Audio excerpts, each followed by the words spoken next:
expectativa que nos merece cada domingo venir a la casa del Señor, también recibir su palabra, prepararnos para el mensaje con la oración que nos sintoniza a ese propósito de Dios para nosotros. Y decimos juntos: Señor, en este momento dispongo mi corazón y mi voluntad para ser oidor y cumplidor de tu palabra en obediencia.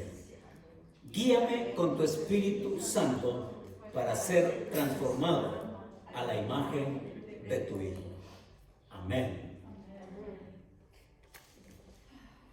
Estoy seguro que ustedes escucharon la noticia, porque fue una noticia que de inmediato le dio la vuelta al mundo.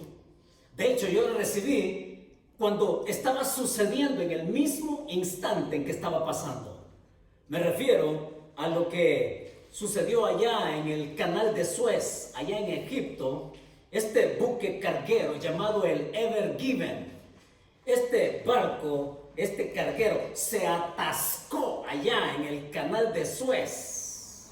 Desde la punta del frente hasta el otro extremo, este tremendo buque de carga quedó cruzado ahí por varios días. Y lo interesante es que no se debió a ninguna falla mecánica, no se debió a falta de pericia profesional por parte del capitán del barco. Según los expertos en navegación marítima, a la conclusión que llegaron fue que se debió a un fuerte golpe de viento. y que eso hizo que el barco quedara así, atascado, y que puso en código de emergencia a los expertos. Así que de inmediato se activaron las alarmas y todos los expertos empezaron a pensar, a trabajar, a tener la estrategia para cómo reflotar ese barco con rumbo a su destino. Es curioso, pero fue tanto así la emergencia que las razones que ellos tuvieron para ponerse de inmediato activos, mis hermanos, fue por 4 razones. La primera era porque pues el canal de Suez es el paso que permite el acceso al mar Mediterráneo con el mar Rojo. Y entonces por ahí, por ese canal de Suez, oigan, transita más del 12% de la economía mundial. Esa era una primera razón. La segunda razón que los expertos los llevó a ponerse manos a la obra es por la pérdida económica diaria que les causaba. ¿Y sabe cuánto se estaba perdiendo diariamente ahí? En el atascamiento de esos barcos, no solamente del Ever Given, eran más de 350 barcos que estaban esperando cruzar en ambos sentidos por ese canal. Y la pérdida económica diaria era de 9.500 millones diarios por la espera, por el retraso y por los más de 350 barcos sumando todo esto, ¿no? Había una tercera razón. Y la tercera razón era porque las cadenas de suministro no iban a llegar a su destino ni a tiempo. Y una cuarta razón era que si estos barcos no llegaban a su destino, entonces iba a haber escasez. Y si hay escasez, entonces todas las cosas se encarecen. Y cuando esto sucedía hace pocos días, oigan, la bolsa de valores fluctuando, el precio del petróleo subiendo, y eso reflejado en nuestro bolsillo. Así que no había alimentos transportándose, no había petróleo llegando a su lugar. Y animales estaban varados ahí, aquellos que transportaban animales, alimentos y demás. Hermanos, justificaba el hecho que se pusiera en código de emergencia. Porque una ruta bloqueada, que como esta, sufrida hace pocos días, puede tener repercusiones inmediatas. Temporales, sí, pero sufriendo pérdidas al fin y al cabo. Pero hay otra clase también de pérdidas. Están esas pérdidas que bloquean la vida de toda persona a diario. Hay una pérdida a diario porque muchas personas bloquean sus vidas con diferentes repercusiones que de inmediato también las experimentan. ¿Sabe cuáles son algunas de ellas?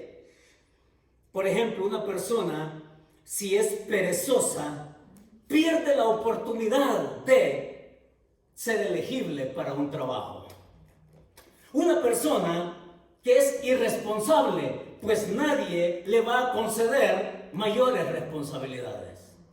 Una persona que es adicta a las redes sociales, oigan, pierde hasta lo que los santos lloran, dice el dicho, ¿no? Que el tiempo perdido hasta los santos lo lloran. Ciertamente, todos los días nos exponemos a bloqueos en la vida que nos hace tener pérdidas inmediatas. Pero hay otra clase de pérdidas también. Y estas pérdidas pueden ser aún más cuantiosas porque no se trata de pérdidas temporales, se trata de pérdidas eternas. Y en esas pérdidas eternas se puede perder lo más preciado que tiene el ser humano. Se puede perder lo más preciado que Dios le ha dado al ser humano, a cada individuo. Y eso precioso que el hombre tiene, que nosotros tenemos, se llama el alma. Y esa alma puede perderse. Y puede perderse incluso de manera irreversible. Es decir, que no se puede tener una segunda oportunidad para tratar de ganarla. Porque aun cuando la gente enfrenta diferentes emergencias, usted lo ha oído, y son personas que cuando de pronto en un incendio pierden todas sus posesiones, dicen, bueno, al fin y al cabo las cosas se rehacen. Y ciertamente así es. Pero el alma se puede perder de una manera irreversible. Y mis hermanos, Jesús lo dejó bien claro.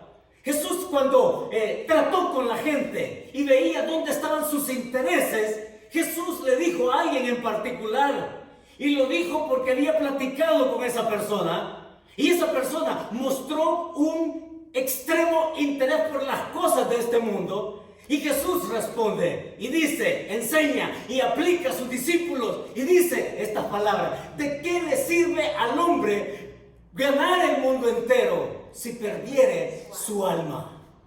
Y muchas personas todos los días viven en pérdida continua, pérdida diaria, porque se olvidan que lo más preciado que tienen es el alma. Mis hermanos, el día de hoy nosotros queremos prestarle atención a lo que el gran escritor bíblico, el apóstol Pablo, nos dice. ¿Para qué estamos nosotros aquí en esta tierra?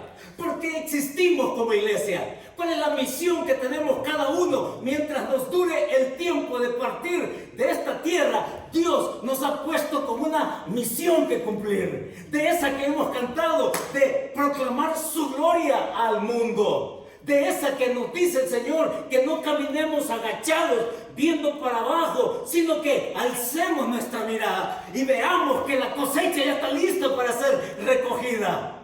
Es que todo eso tiene sentido cuando nosotros vemos lo que Pablo aquí en Romanos capítulo 1 nos va a decir. En esta ocasión, en los próximos 3 domingos, mis hermanos, estaremos en una miniserie. Una miniserie que como iglesia, tanto en español como en inglés, estamos tratando de manera seria. ¿Sabe por qué? Porque durante estos 4 domingos vamos a descubrir por qué somos iglesia.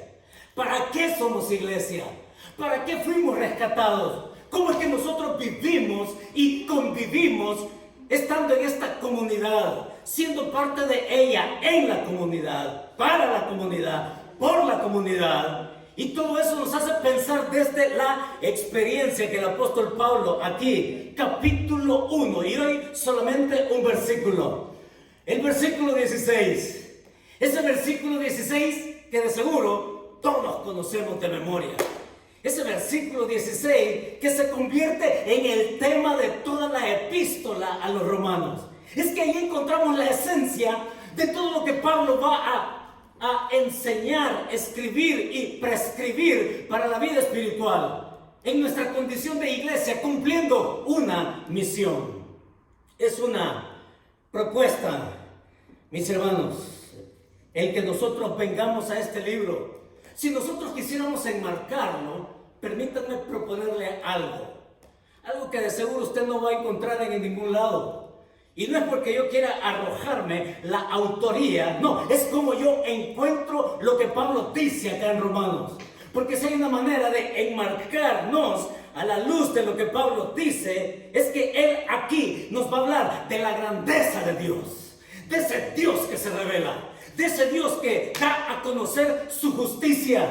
Pero también Pablo va a hablar de la grandeza del hombre. ¿En qué sentido? En que el hombre es de sumo interés para Dios. Y es al ser humano que Dios le muestra su gracia, le otorga su gracia para que sepa responder a ella. Y otro de los temas que también Romanos nos lanza con claridad desde el principio es que no solamente habla de la grandeza del hombre, también va a hablar de la miseria del hombre. De esa miseria, de esa pérdida, de esa necesidad profunda. Y ahora, entonces, hermanos, vamos a capítulo 1, verso 16. Ahí lo tenemos. Y dígame con un amén que lo tiene a la vista, por favor. Amén. Y con ese entusiasmo, entonces juntos lo podemos leer. Y dice así: porque no me avergüenzo del Evangelio, porque es poder de Dios para salvación a todo aquel que cree, al judío primeramente y también al griego.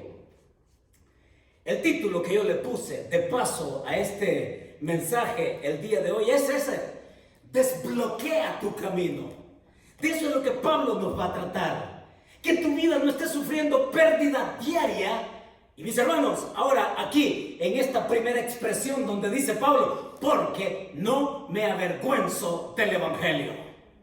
Y lo que él en primera instancia nos propone aquí en su escrito al introducir su epístola es que el verdadero Evangelio, mis hermanos, trata con la verdadera necesidad.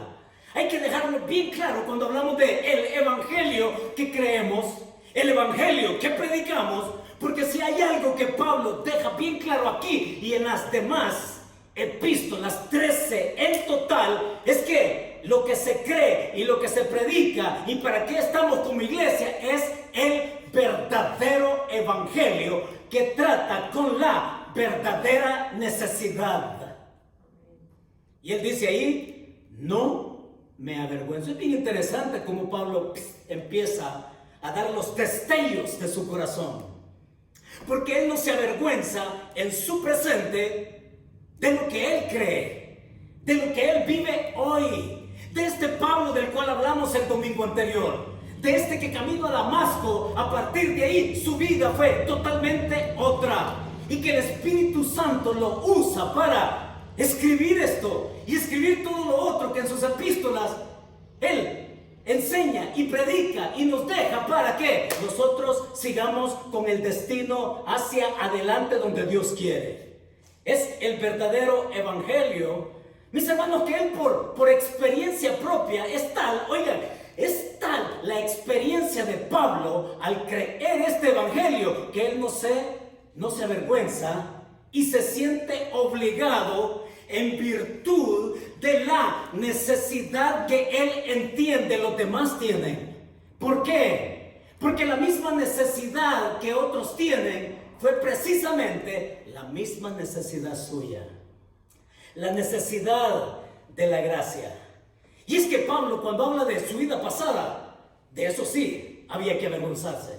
De igual manera como nosotros podríamos hablar de nuestra vida anterior sin Cristo, realmente es para avergonzarse. Porque cuando Pablo habla aquí de no avergonzarse, mis hermanos, la vida pasada, ciertamente es para eso. Nos causa vergüenza. Y la vida pasada de Pablo, él siempre la menciona en sus diferentes epístolas. Pero no es para magnificar en la vida de pecado en la cual él vivía. Lo hace para magnificar precisamente la gracia de Dios. Y es este punto que nos conecta ahora, porque él aquí en el versículo 21, noten cómo él habla de aquello que sí causa vergüenza. En el versículo 21, cuando habla de cómo es que Dios se ha revelado y que la persona no sabe responderle a Dios en cómo él quiere, dice ahí en el versículo 21, sino que se envanecieron en sus razonamientos y su necio corazón fue entenebrecido. Y esa condición describe él más adelante en el versículo 26, dice ahí, por esto Dios los entregó a pasiones vergonzosas. Y 2 veces más Pablo va a hablar de esas pasiones vergonzosas. Y va a hacer una larga lista de todos los pecados que caracteriza a una persona que no recibe la gracia, que no obtiene la gracia en fe y que por el contrario rechaza a Dios, rechaza su gracia. Y entonces Dios dice, no es que Dios a simple lectura, como algunos de pronto entran en ese conflicto espiritual, no, entonces Dios es el culpable, porque Dios llevó al ser humano a que hiciera todo eso. No es ese el sentido. El sentido acá es Dios otorgándole gracia al hombre, el hombre rechazando su gracia, y entonces Dios dice, bueno, si tú no quieres recibir mi gracia, entonces tú quedas a expensas de ti mismo. Y mis hermanos, cuando quedamos a expensas de nosotros mismos, vamos a hacer cosas como las que él menciona en el capítulo 1 de Romanos. Revise la lista y se le van a parar los pelos, en serio. Porque lo que va a decir ahí es de cómo el ser humano, al rechazar a Dios, se va degradando, se va hundiendo y va cayéndose a pedazos. Y Dios dice, bueno, eso es lo que tú quieres, allá tú, yo te ofrezco mi gracia. Entonces venimos acá con Pablo y nos emociona porque, mis hermanos, es que dice él, no me avergüenzo del evangelio. ¿Cómo es que me puedo avergonzar de lo que me da sentido, de lo que me llena, de lo que me trae plena satisfacción, de lo que me garantiza un destino? Porque cuando hablamos de pecado por el lado contrario, hombre, miren, hermanos, díganme si no es cierto. El pecado,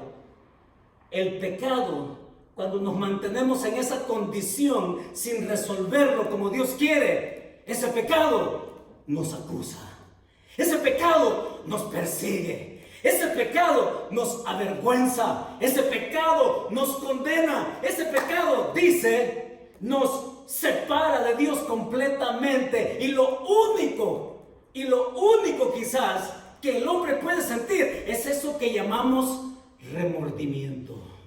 Ese sentir interno, ¿no? Ese dolor, ese pesar interno por no tener después cómo lidiar con eso malo que hemos hecho. Así es el ser humano. Así que como todos los días el ser humano vive en un remordimiento, pero con el remordimiento no se soluciona el problema.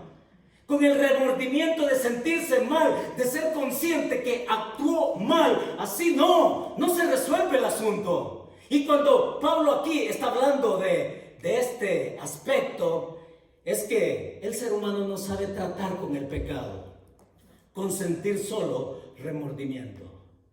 Y aquí lo que él está proponiendo, Pablo, es el verdadero evangelio. Sí, trata con tu verdadera necesidad. La verdadera necesidad radica en cómo nosotros resolvemos la eternidad. Cómo nos resolvemos para lo que Dios desea tanto, que le importamos tanto y que con venir a Él en fe se arregla todo. Es que ¿por qué es tan difícil? ¿Por qué la gente no lo quiere? ¿Por qué somos tan reacios? Y aquí nosotros podemos maquillar nuestra vida. Déjenme contarles qué pasó en una ocasión en nuestra casa. De pronto tocan a la puerta. Yo estaba ahí y que la abro y era un hombre así algo agitado y que me pone en mi mano un papel, y en ese papel era como una factura donde venía lo que parecía ser los gastos funerarios de alguien. Y me dice esta persona, es que andamos haciendo una colecta para el familiar de un compañero que... Y la explicación me sonaba tan sospechosa, de esa que usted y yo rápido la captamos en el aire, ¿no? Y usted dice, no, aquí hay gato encerrado. Y entonces, al hacerle preguntas, descubrí que esta persona me estaba mintiendo. Que no era cierto lo de la colecta para los gastos funerarios del familiar de un compañero suyo. Y saben que era tan evidente porque se le sentía la estocada licor. Y al final él terminó rindiéndose a mis preguntas. Y como en son de broma me dice, es que deme algo, me dice, para lo que decimos nosotros, para quitarme la cruda. Como decimos en nuestro país, para quitarme la goma. ¿Y saben qué le dije yo? Le dije, mire, si usted hubiera venido con una situación real, inmediatamente yo le doy algo. Pero por venir y tratar de tomarme el pelo, usando una mentira, es más, hasta me di la oportunidad de exhortarlo un poco. Si hubiera sido una necesidad real, yo con gusto le doy. Pero sabe, yo no le voy a dar a usted dinero para promoverle su vicio. Así le dije.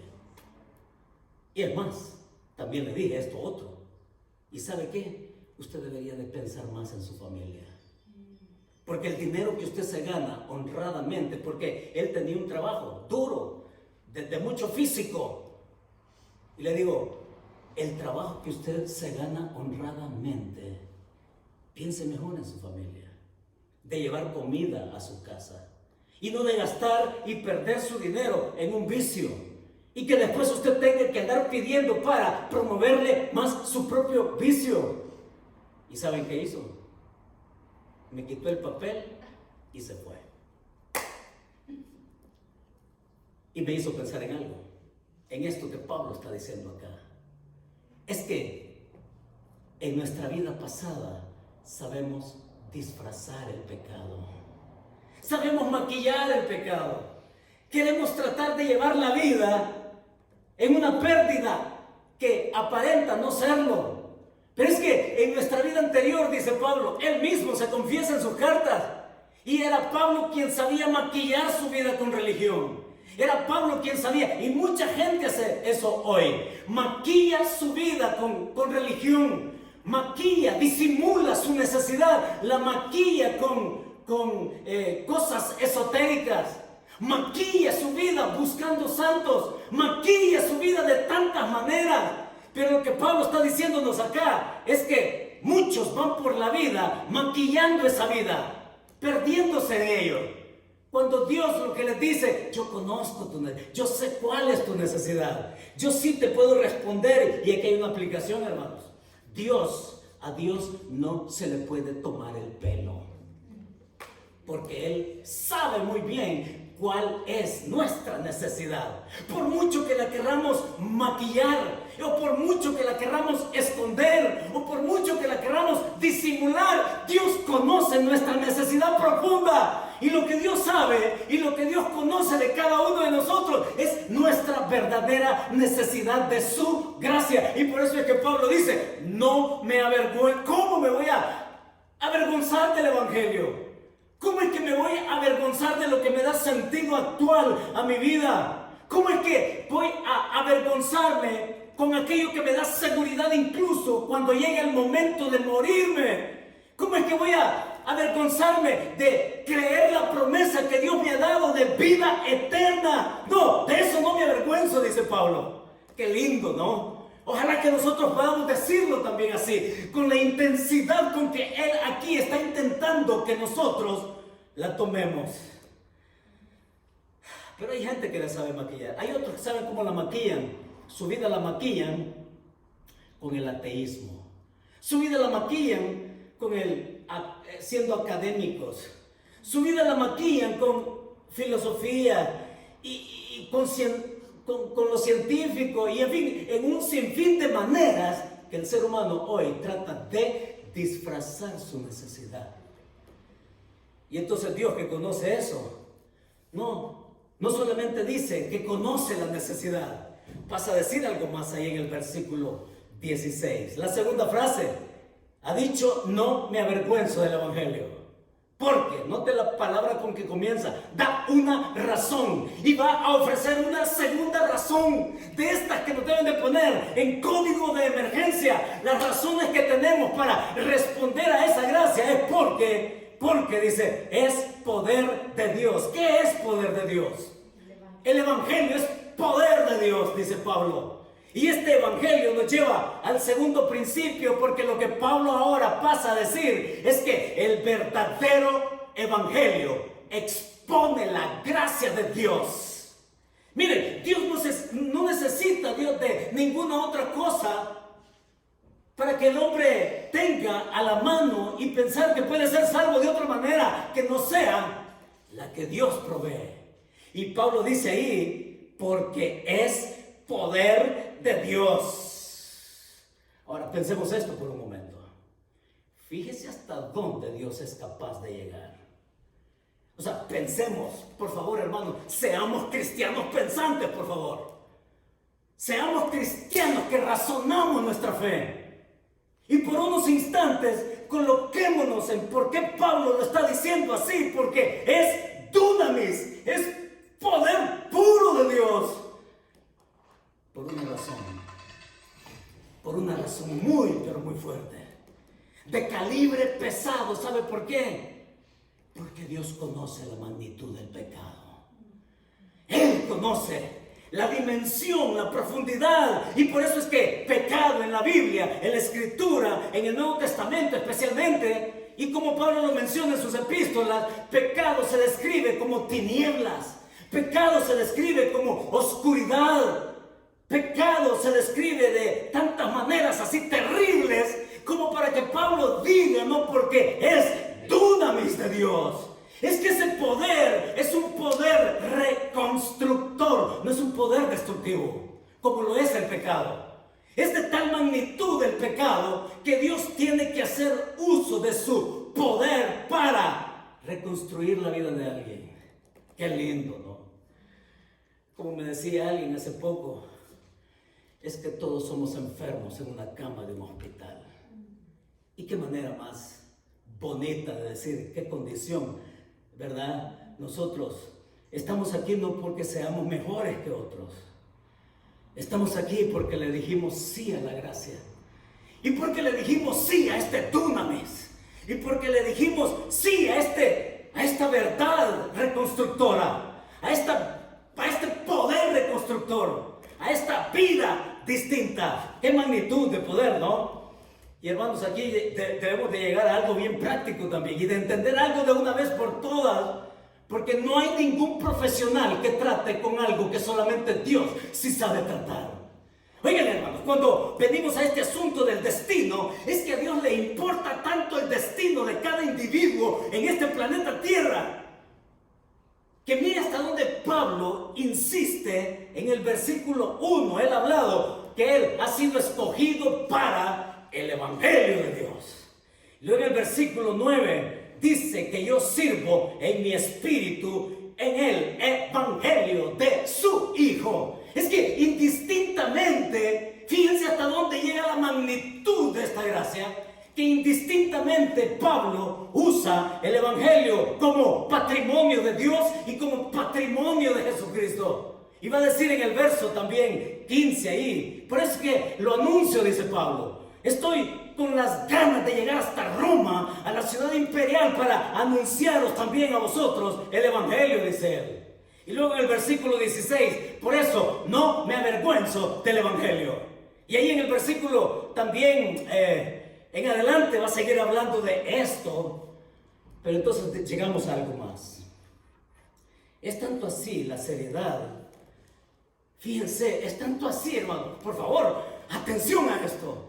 ¿Por qué es tanto así la seriedad con que Dios toma la condición de pecado de alguien y se toma tan en serio el destino de alguien que tiene que llegar a usar su dunamis, su poder restaurador para cambiar eso?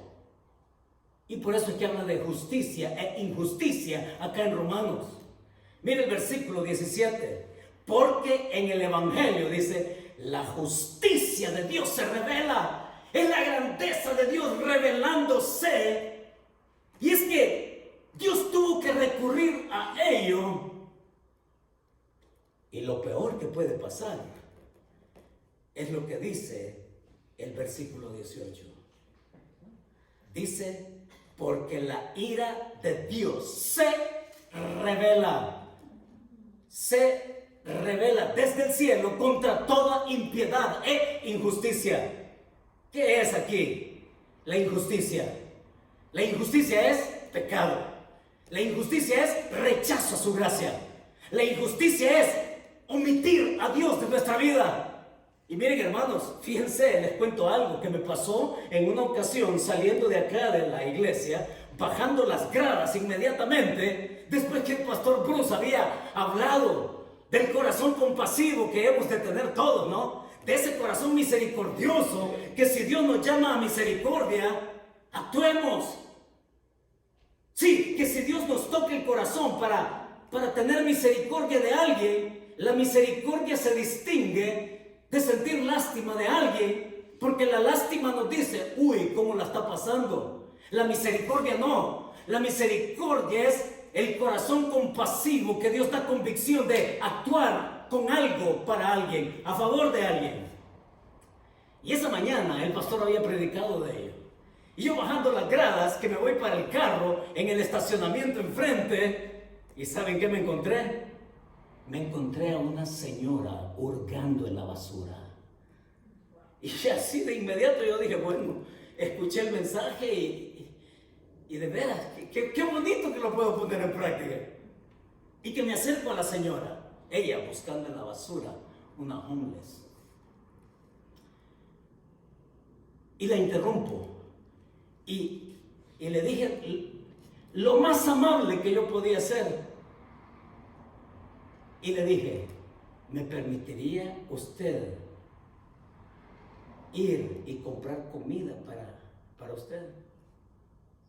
¿Y saben qué me dijo la señora? Mientras seguía hurgando así en la basura, se me queda viendo con una mirada así, sí, de rechazo. Y me dice, yo no tengo necesidad de ti. Y me voy al carro. Y toda la felicidad con que yo bajé las gradas del templo. Y que dije, hoy sí, ¿verdad?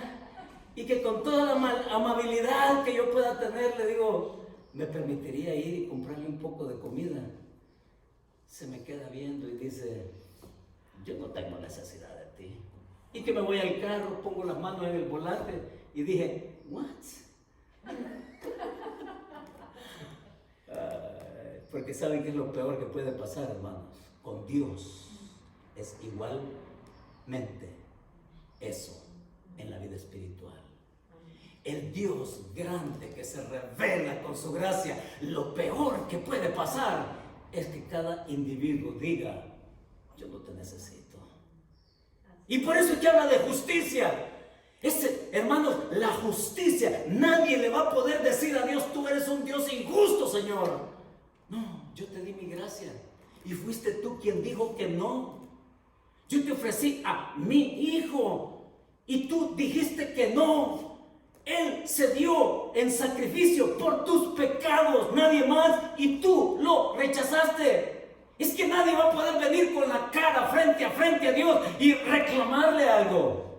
Aquí encontramos a Pablo diciendo, porque es poder transformador, gracia sublime, gracia, ¿no? Es esa que provee Dios a cada persona en lo particular, porque es poder de Dios.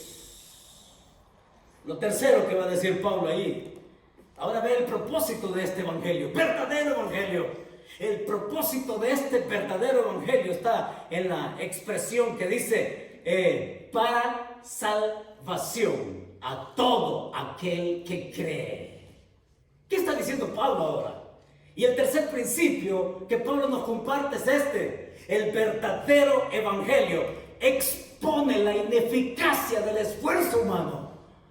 Hermanos, tengamos esto claro, por favor, para que no se nos nuble el día pensando que a lo mejor yo necesito hacer algo más para ganar u obtener la salvación. No, no hay nada, no existe. Lo único que hay es lo que Dios ofrece. Y lo que está diciendo ahí, para salvación a todo aquel que cree. Y atención a esto,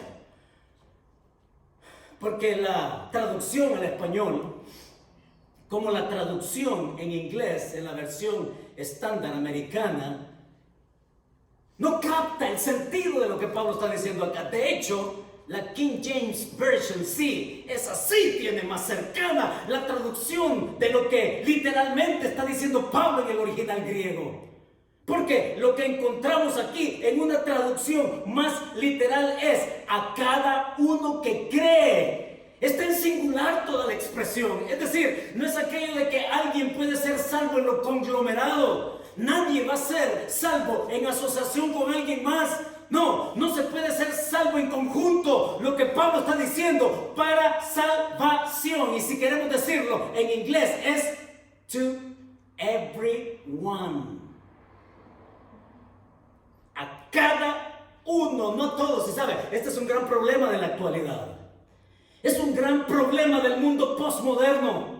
Es lo que piensan muchos, que dicen, bueno, pues Dios es amor, pues Dios es compasivo, pues Dios es misericordioso, entonces de todas maneras, porque es amor, Él nos va a salvar a todos.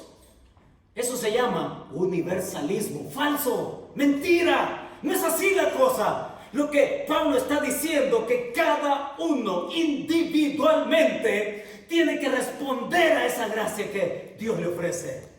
No es ser salvos en conjunto, porque lo que Pablo está diciendo, a todo aquel que cree, no para todos. Miren, he leído esta semana diferentes escritos aparentemente cristianos y dicen, ¿no?, que Cristo murió para salvar a toda la humanidad. No es cierto. No, es cierto, Cristo murió en la cruz para salvar a aquellos que creen. Si bien la gracia está dispuesta para todos, pero solamente los salvos son aquellos que creen y que le entregan a Cristo su corazón, que aceptan su sacrificio como único y que no hay más. Es Pablo que habla aquí que este es verdadero evangelio. Y este verdadero evangelio expone la ineficacia del esfuerzo humano. ¿Qué entendemos por ineficacia? La ineficacia es la incapacidad nuestra por lograr algo. Y ahí mucha gente vive acumulando ineficacia, acumulando esfuerzos vanos.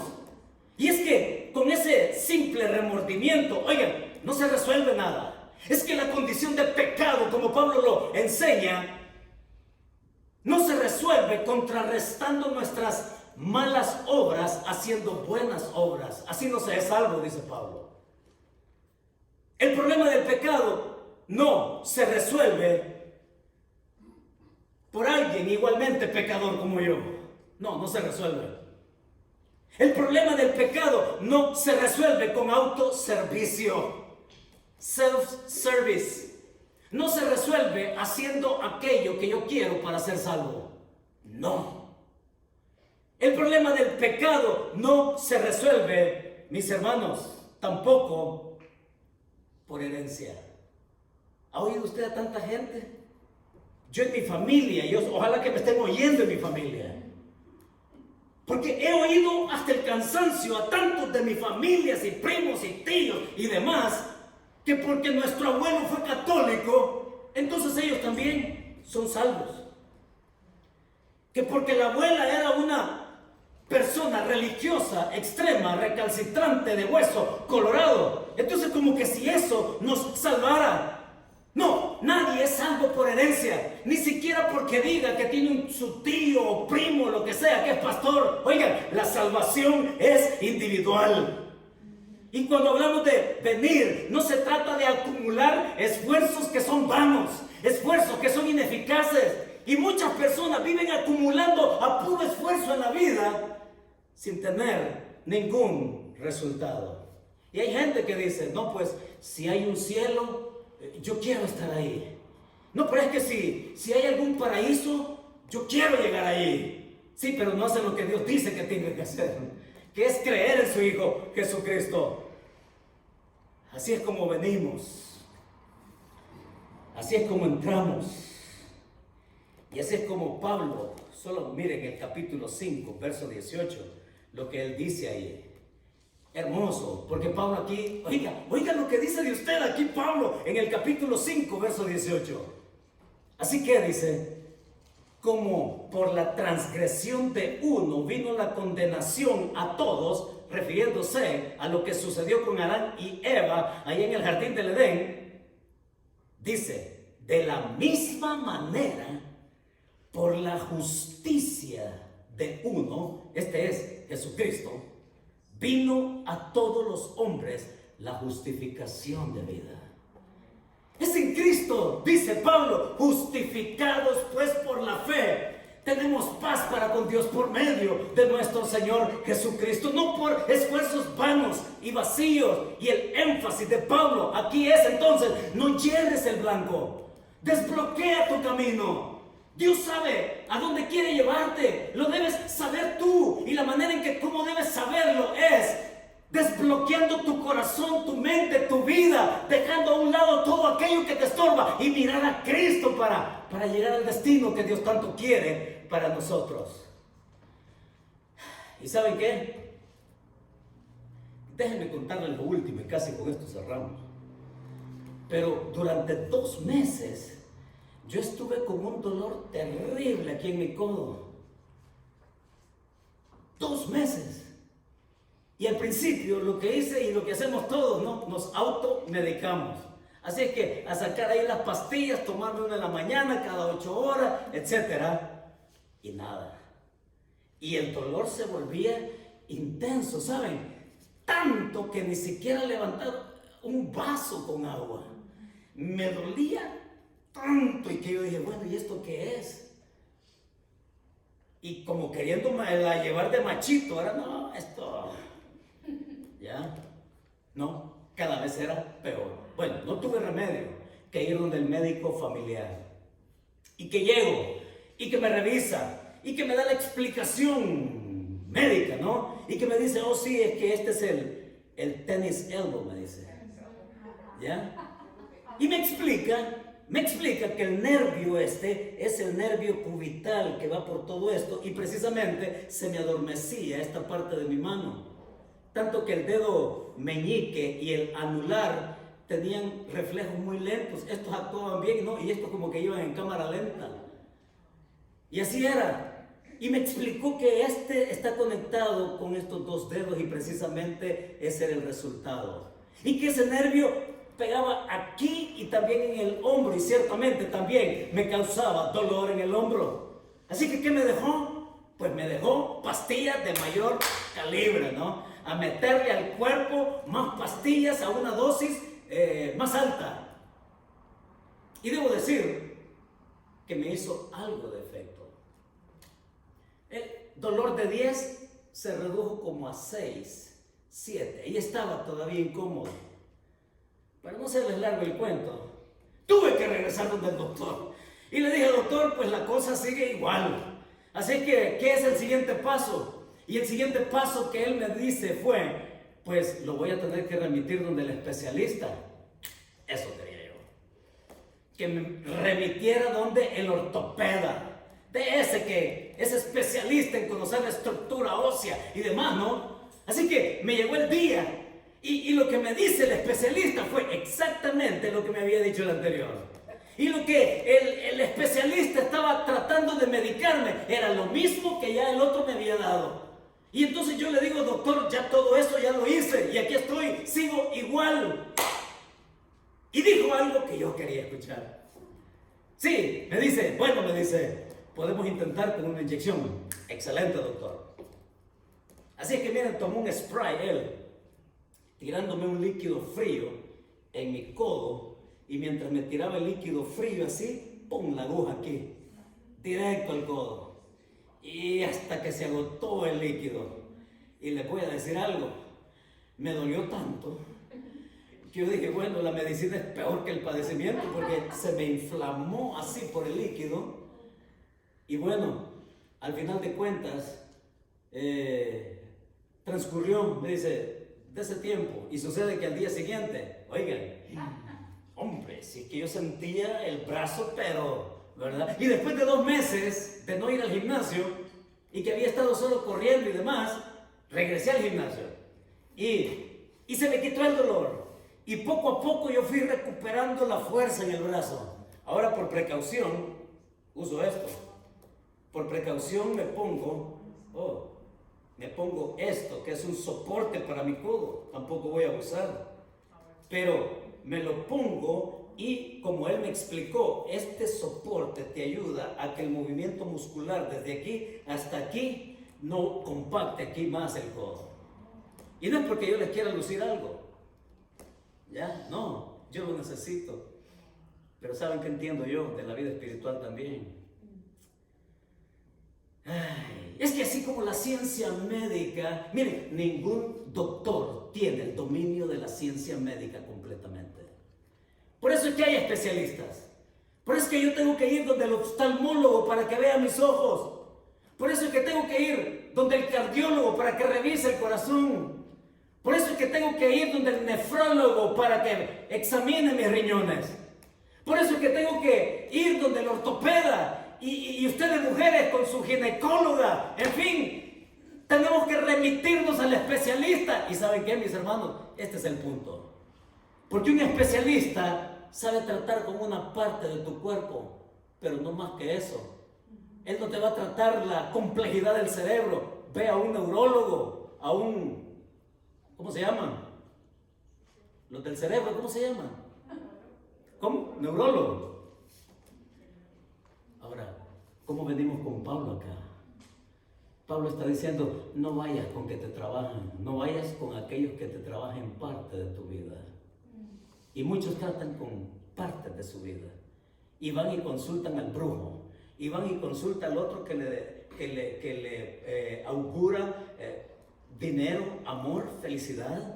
Y trata con tu ego, y trata con tu sensualidad, y trata con partes de tu vida. Y Pablo está diciendo, ve donde el especialista que sabe tratar con el ser entero, tu alma, lo que vale, lo que cuenta para la eternidad, con repercusiones inmediatas en esta vida, porque entonces van a encontrar propósito para llegar al destino que Él quiere. Hermanos, venimos aquí con Jesucristo, y entonces Pablo está diciendo, para todo aquel que cree, que tenga vida eterna. Es Él el especialista en tu ser completo. Él es el especialista que trata con tu todo porque conoce tu verdadera necesidad. Porque te ofrece su gracia para que la aceptes, la tomes y digas sí por fe. Es este evangelio precioso que nos lleva entonces a que entendamos que necesitamos desbloquear aquello, porque solo Jesucristo puede reflotar la vida de cualquiera. ¿Cómo podemos concluir? Es Dios que nos invita a salir del atascadero. Aquí, como los que nos están oyendo, si quieres salir de tu atascadero, lo que la Biblia nos enseña es que sepas responder a la gracia de Dios con tu necesidad real de pecado, de perdón y de recibir de Dios esa gracia única que nos puede hacer salvos. Jesucristo lo dijo, ¿no? Jesucristo lo supo decir, hermanos, cuando dijo a Él, yo soy la puerta. El que por mí entrare, dijo, será salvo. Porque angosto es el camino que lleva a la salvación. Hermanos, desatasquemos nuestra vida de cualquier estorbo que tengamos para el destino que Dios sabe que Él y solamente Él puede dar. Y para los que nos escuchan, cerramos con esta verdad. El Evangelio te abre la ruta de fe para el destino eterno que Dios quiere para ti. ¿Para qué estamos como iglesia?